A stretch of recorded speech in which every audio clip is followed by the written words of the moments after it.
Hey, Kate. Hey, what's up? I like your blue today. Okay. These look pretty high.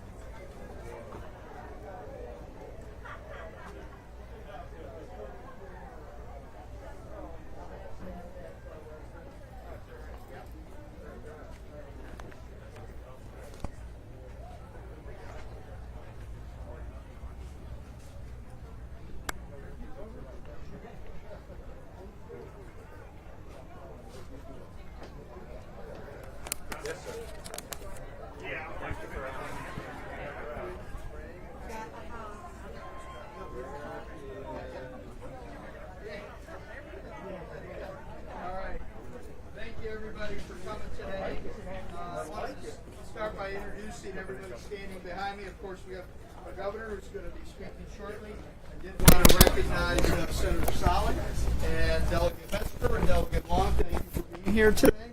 Very much appreciated. We also have Joe DeManos. Right here. And Joe's the president of the Health Facilities Association of Maryland. We have Ms. Adrena Bell, who's director of nursing at St. Elizabeth Rehab and Nursing Center. Ms. Leslie Ray, Division Director at Brookhill Senior Living, and Lifespan Network member, board member, I'm sorry. And I also want to recognize Lenny Atman and Gary Atman. Thank you for being here today. So with that, I'm going to turn it over to our governor, who has been a tremendous leader. He pushes us every day, and he's way out front, and that's why the state's doing as well as it is. Let me introduce Governor Hogan. Thank you, Dennis. Well, thank you all very much. That was quite a warm welcome inside there. I appreciated getting the opportunity to thank some of our frontline healthcare heroes, and it's great to be here with all of you. Thank you, Secretary Schrader. I just want to first of all start out by thanking Future Care North Point for hosting us here today, and pleased to have their President and CEO Gary Atman here with us, and Lenny Atman. It's wonderful to see you, Lenny. Great to have all of our delegation who do such a great job in Annapolis representing this area here with us. Happy to have Joe DeMatos, who's the president of HFAM, and all the other leaders from nursing homes throughout Maryland and long-term care facilities who are joining us here today. This Thursday marks the beginning of National Nurses Week, and I want to begin by just taking a moment to thank every single one of our selfless and courageous Maryland nurses, along with all the other healthcare workers. Over the past year, the challenges these heroes have faced have been immense, unprecedented, and truly inspiring. And these men and women, these frontline healthcare heroes, they really are the definition of Maryland Strong. And I want to thank every single one of them for their incredible service to our state. Last spring, for states across the nation, nursing homes became ground zero in the fight against COVID-19. And after consulting with our industry leaders, Maryland became one of the first states in America to issue strong guidance to state nursing home facilities, to work with them on instituting strict infection protocols and to limit staff travel in order to protect our most vulnerable citizens. We further bolstered mitigation and suppression efforts at Maryland nursing homes, directing all staff who interacted with residents to wear PPE. We launched statewide strike teams, which became an example for the rest of the nation, to bring triage, emergency care, supplies, and equipment to overburdened nursing homes. We were also one of the first states in the nation to require universal testing for nursing home residents and staff. Then Maryland was one of the first states to activate the federal long-term care vaccination program, prioritizing the staff and residents of our nursing homes and our long-term care facilities and assisted living facilities. Through that program, we have already held at least 3 vaccination clinics at every single one of more than 1,900 nursing home assisted living facilities across the state. As of today, Maryland has administered a total of more than 4.9 million vaccines statewide, and 85% of Maryland seniors over 65 and 62% of all Marylanders over 18 have been vaccinated.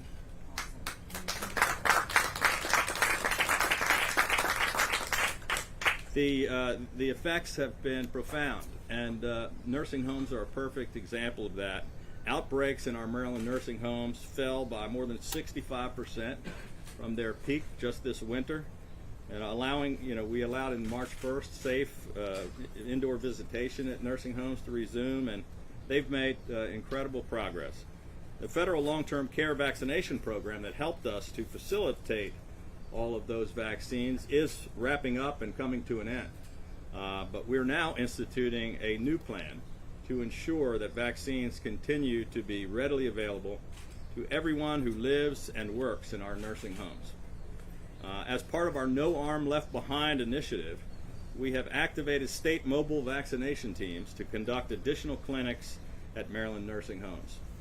State health officials are currently working directly with providers to conduct more than 30 clinics every week across the state, including right here at Future Care North Point, where more than 34 staff and residents are being vaccinated here today. We're also immediately expanding a vaccine confidence effort, which is aimed at encouraging the remaining nursing home workers to get vaccinated as soon as possible to protect themselves and those that are in their care. In addition, to provide full transparencies to families and the public, today we're issuing an order that requires all of these facilities to report vaccination data for residents and staff on a weekly basis, and that information will be posted weekly on a public dashboard through the Department of Aging, and which will be posted in each facility. Today I'm also announcing $12 million in new funding to support community-based vaccination initiatives with our hospitals. This funding will be dispersed through the Maryland Health Services Cost Review Commission and will be directed to 10 hospital systems across the state to allow them to do more work with community partners, including local health departments, nonprofits, faith-based organizations, and others, to increase Marylanders' access to vaccines, especially in vulnerable, underserved, and hard-to-reach communities. As I've repeatedly stressed for weeks now, the fastest way to get back to normal is to get everyone vaccinated. Yesterday, we announced a new financial incentive program for state employees to get COVID-19 vaccines.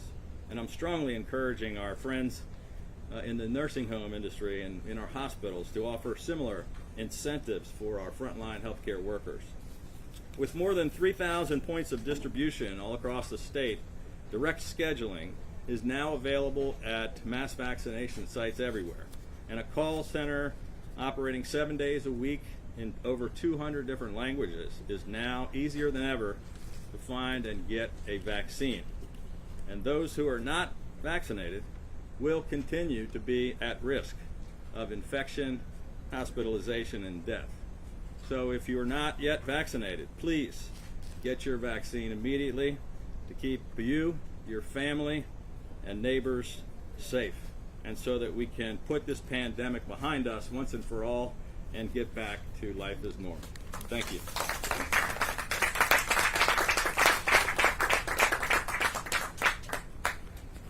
And now we'll ask Joe DeMattis to come forward and make some remarks.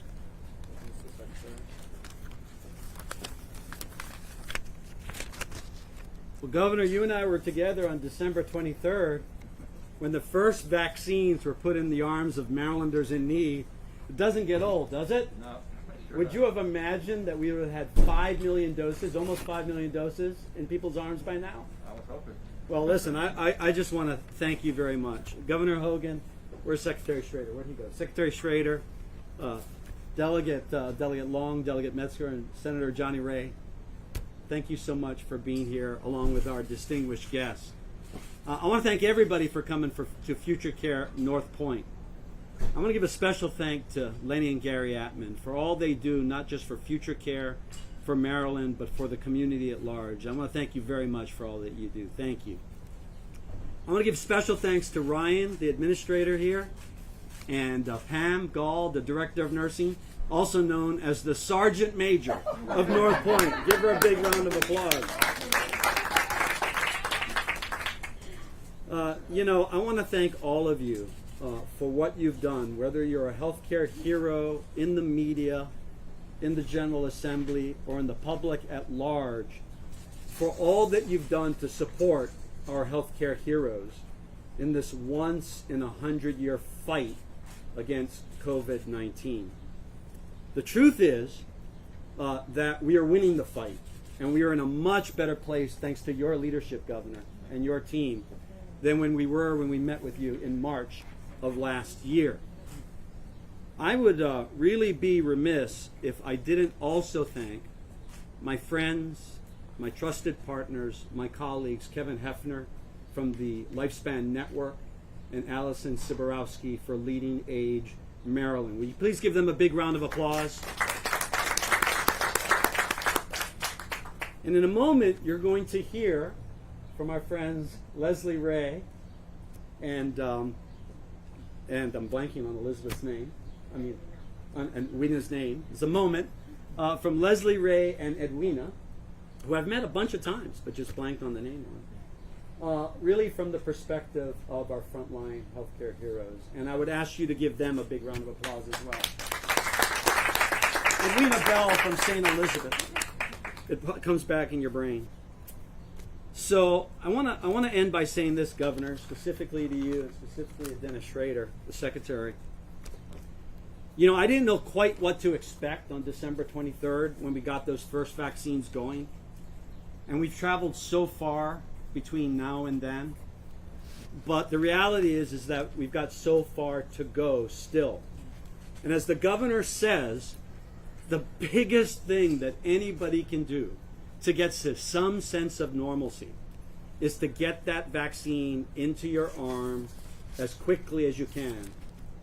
So I want to say this: stay positive, test negative, get the shot in the arm just as soon as you can. And I want to say to you, Governor Hogan, we appreciate you having Secretary Schrader back in that job. His team has been great. And I want you to know that as you announce this new initiative to support vaccination in our sector and in healthcare across Maryland, that we are fully committed to this endeavor. Thank you very much, Governor.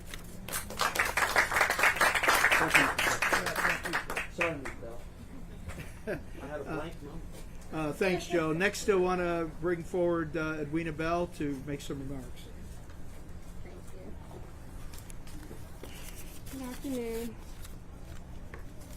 We at Catholic Charities St. Elizabeth Nursing Center know firsthand how important it is to get vaccinated and to encourage others to do the same.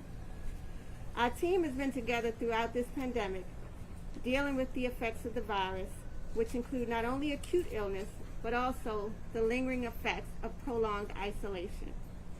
We know that decreased contact with loved ones, family, and friends leads to accelerated physical and cognitive decline and higher incidence of depression.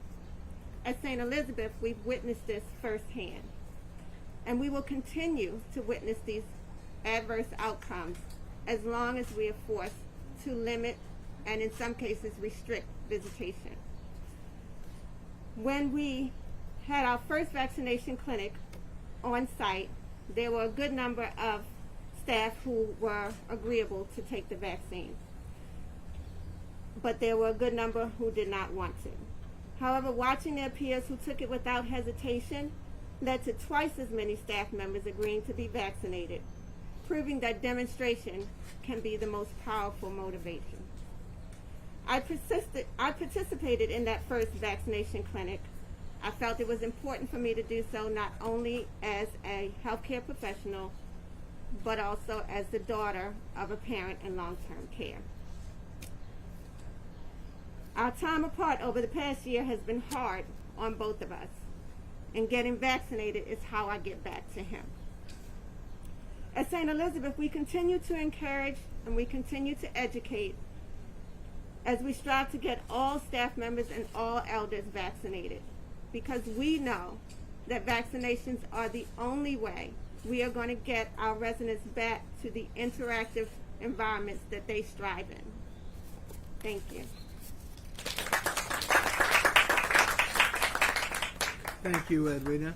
Now we'll ask Leslie Ray to come forward and share her thoughts.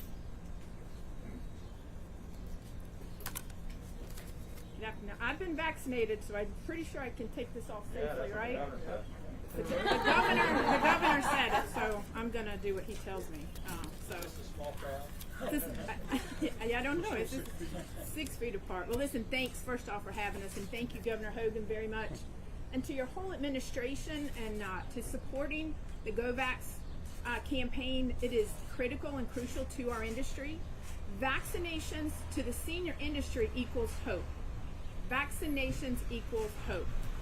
You know, as I said, I'm Leslie Ray. I'm with Brookdale Senior Living. I'm also supporting and representing Lifespan. We have nursing homes and assisted livings all across, not just here.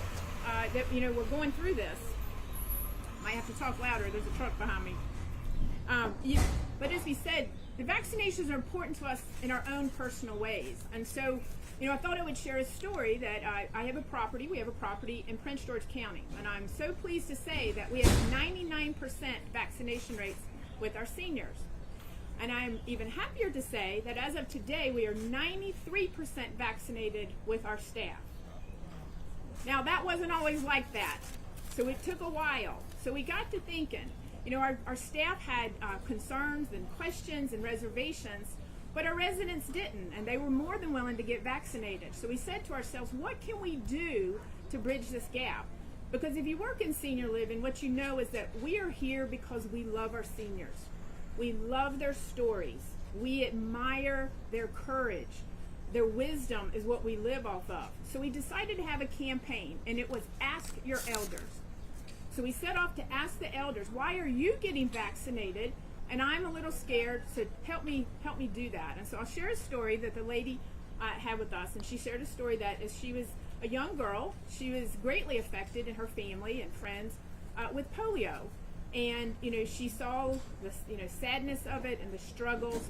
She grew up, she had children, and thanks to vaccinations, her children didn't need to go through that. And so she admires and respects the science. She's glad for the vaccinations. And so she stopped right there and she looked at all of us and she kind of did this and she said, don't be a scaredy cat, get vaccinated. I did. And so I say to everyone, you know, I'm encouraged by all the healthcare workers. They inspire us every day working through a pandemic. But like she said to us, don't be a scaredy cat, get vaccinated. That will bring us hope. Thank you. That closes our formal remarks for today. I'll turn it back to Governor Hogan. Are there any questions? No. Yeah, oh, okay. Sorry. I want to thank all of the folks that are up here behind me and all the team that's doing such a wonderful job. And with that, we'll be happy to answer a few questions. Governor Hogan, there are reports that the FDA is poised to approve the Pfizer vaccine for 12 to 15-year-olds as early as next week. When that green light comes, will Maryland immediately expand eligibility? We will. We had a call with the White House earlier today and multiple meetings with our internal teams to discuss this over the past few weeks and again this morning and yesterday. So we're completely ready and prepared for that and anxiously awaiting. As I mentioned earlier, we're really making our way through. We started, as Joe said, the very first shot was given at a nursing home. We started with our nursing homes and hospitals. We're now done 85% of all those older folks. We're now it's 63, I think, percent of all the people over 18. So the next step, we got a lot of our 16, 17-year-olds now done and are in the high schools. And now the next step is these 12 to 15-year-olds. As soon as that thing is approved, we're going to be ramping up. We think there's, what, about 500,000 of those? 455,000 more adolescents that will be eligible, and we'll be ready to proceed with them right away. And if I may follow up on the same call, I understand governors were told about the reallocation of the doses, but I have not yet heard what the bar is for being low interest or high interest. Where does So it Maryland was sort of stand in this? reported a little bit differently.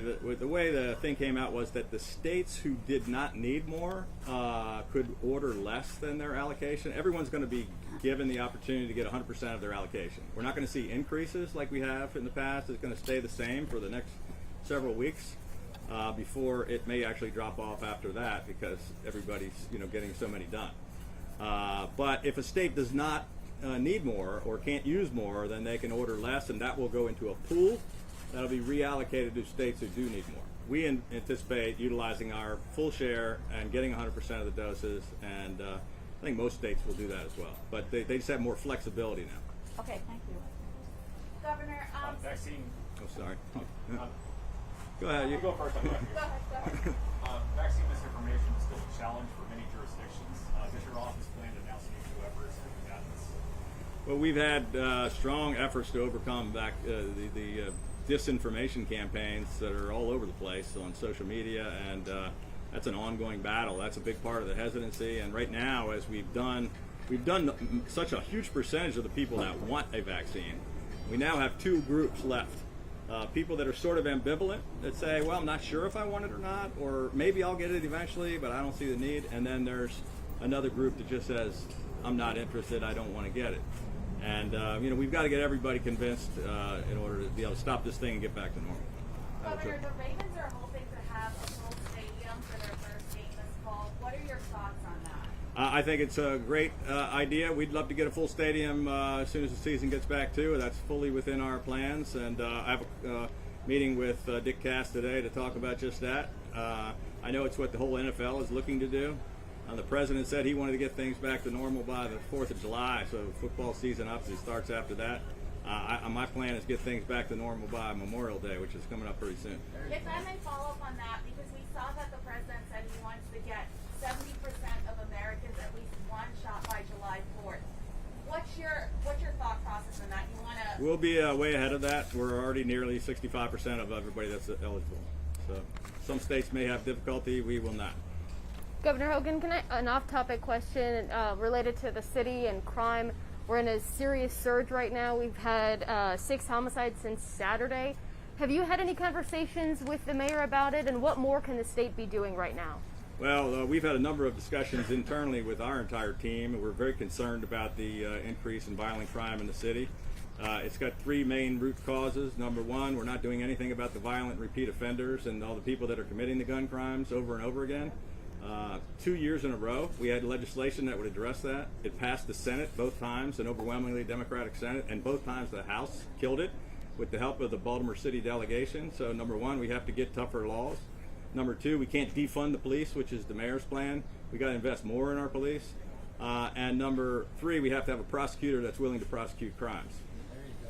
Governor, on a follow-up to that, police in the city are investigating what they believe is a possible hate crime involving 2 Korean businesswomen. There's video out there surfacing. Have you watched that video? I have watched the video. I actually have a loose connection with this in that my youngest daughter, Julie, who lives in Ann Arbor, Michigan, a guy who I know well, her good friend that she went to school with, who's from the Baltimore area, his best buddy was their mom and aunt. He's the guy who was on television last night talking about it. So I saw it before it hit the news. My daughter shared it with me from her friend.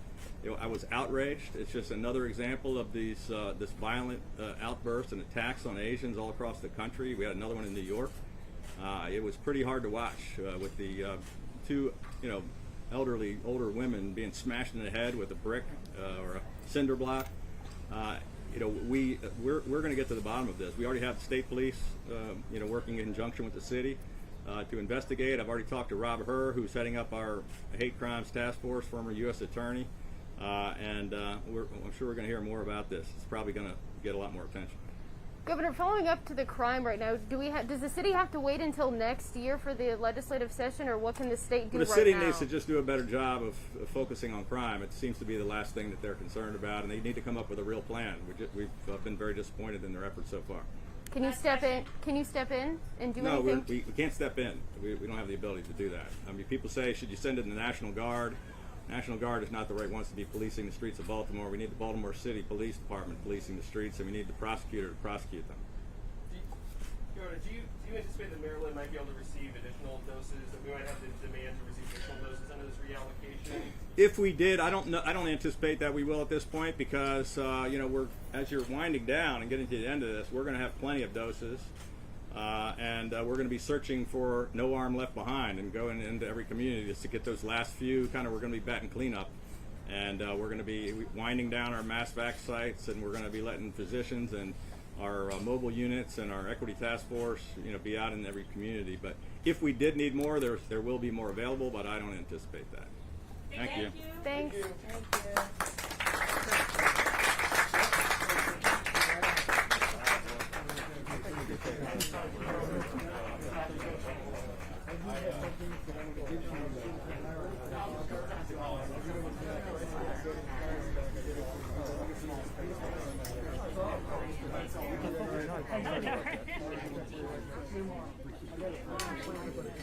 You look good.